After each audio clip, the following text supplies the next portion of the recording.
Yo, this episode delivered. Like, straight up delivered. Back to back. My Hero Academia has been delivering on its episodes. To the first episode, the second episode, the third episode, this episode. It has just been non-stop good. Like last week's episode with Twice.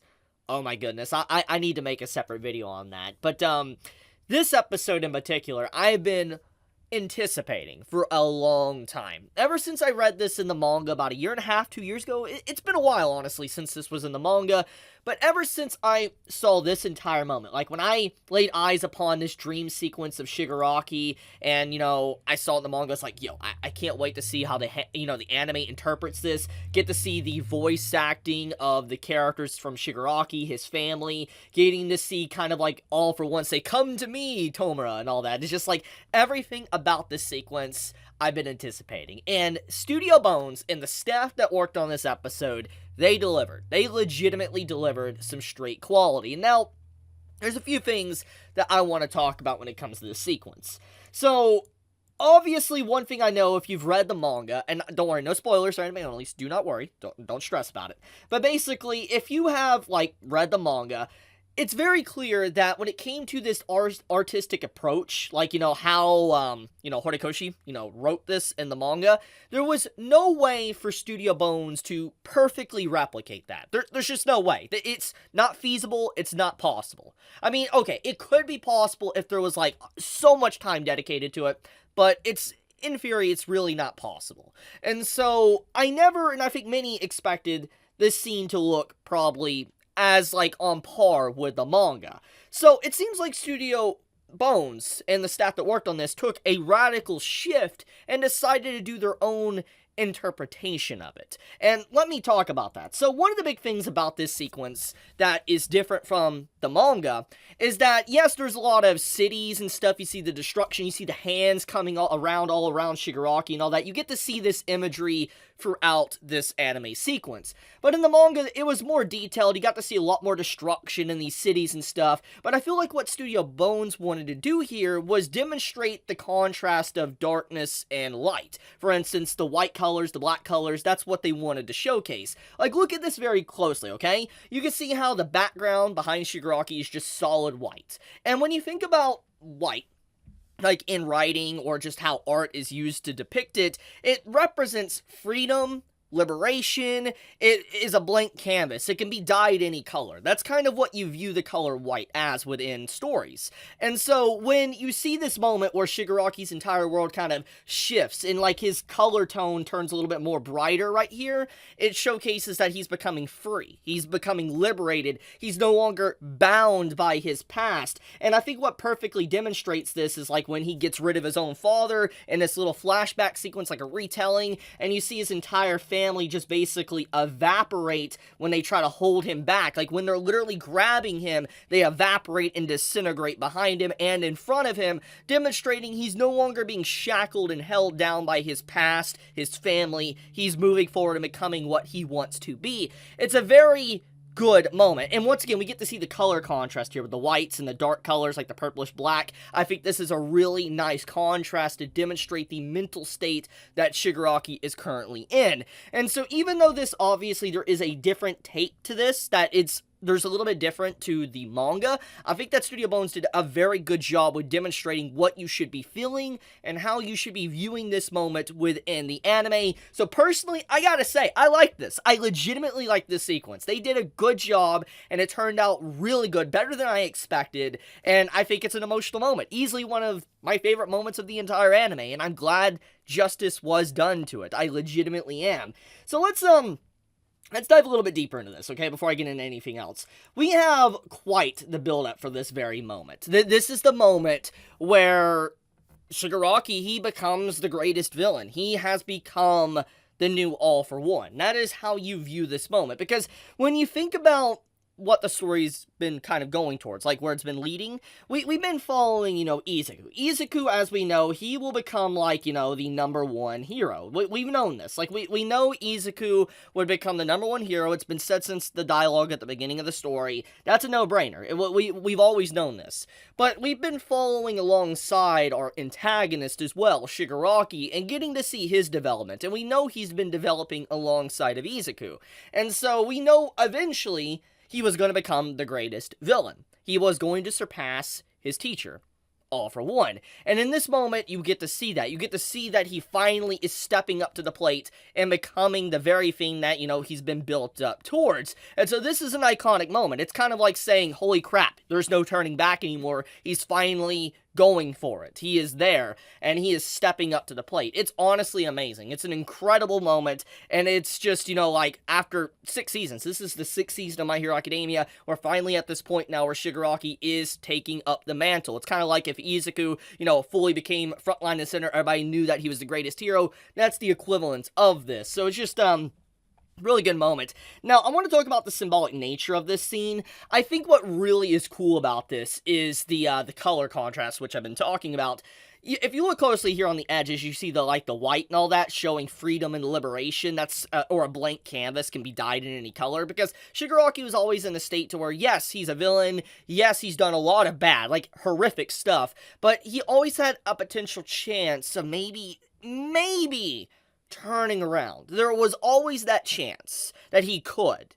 Not saying it would happen, but there was a slight, even a 1% chance that he could have turned around and went down a different path. And when you look at this, the path is broken, it's jagged, and it leads into the darkness towards All for One, representing once he goes towards that, there is no turning back around. It's done. It's over. He is not coming back out of the darkness. That is the perfect representation of what this scene means, is that he has chosen his path is broken and destroyed, but it's the path he chooses, and there is nothing else that is left for him, and he walks right into that darkness with not turning around whatsoever. He gets held back by his family, his past, and they were not even able to stop him. His shackles are free. He walks onward. It's a very good symbolic moment to show him walking into the darkness, and that's why I think that Studio Bones did a good job with this color contrast. It was phenomenal. Now, I also want to point out kind of like the family grabbing him.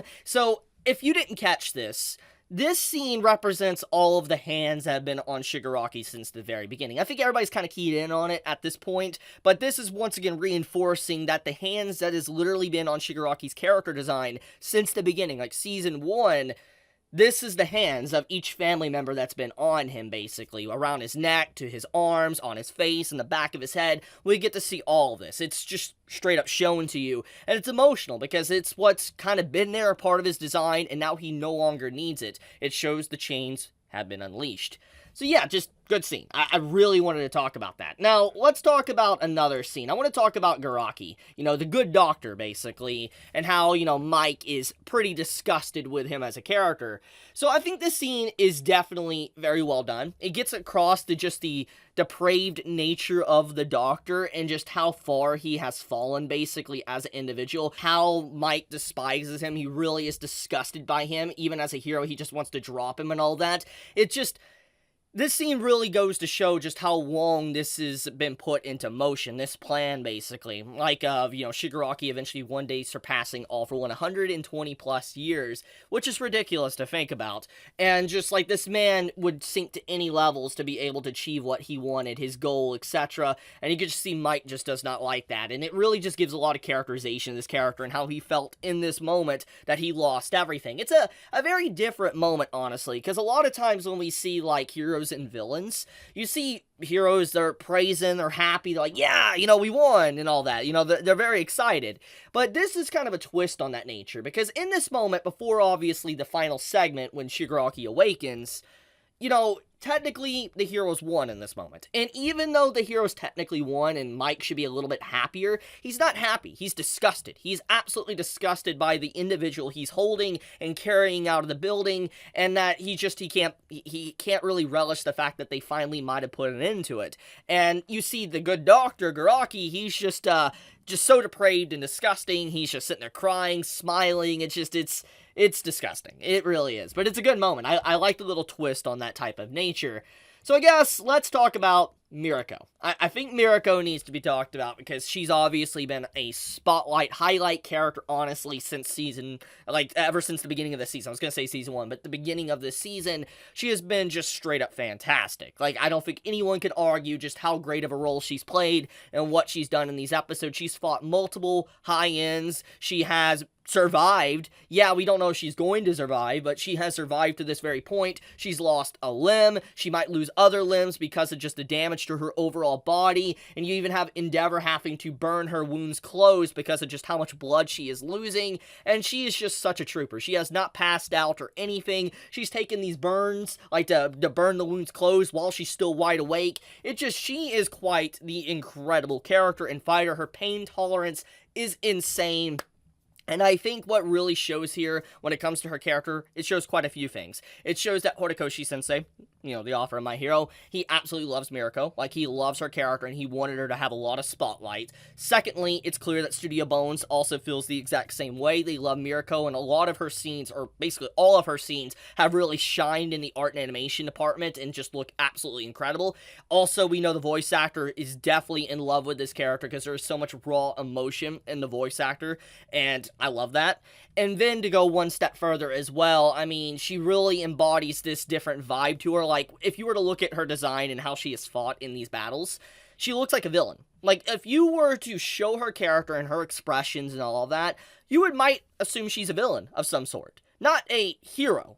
And I think that's a nice little twist as well, because Horikoshi, he's always done his villains a certain way and his heroes another way, and he really goes in on villain designs. I've always talked about this for years, and I feel like he wanted to put kind of a villainous looking design on Mirako and make her look scary. She legitimately looks scary. Like, when she is sitting here fighting in the episode, and you see her just going after, Shigaraki, she's taking wound after wound and all that to come in. It's just wild. It's literally just wild seeing this stuff, just how she's able to go in like that, not caring whatsoever.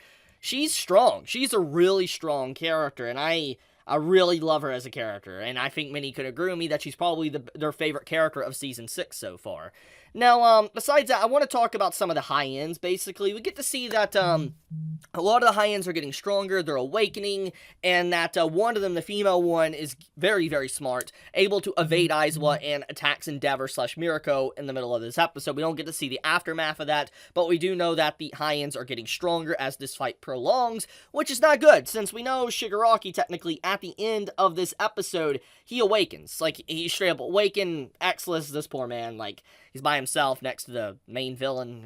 There's something not good gonna happen to this poor man. But, anyways, it's just this is a good episode. This is a legitimately good episode. We got the Dobby stuff with the aftermath of Twice, and how Dobby, he's upset, apparently, but he's smiling, and there's different ways to depict emotion, and I think this does need to be pointed out. Some people think because you're sad, you need to instantly start crying, but a lot of people's responses to something so terrible in their life is to laugh or smile.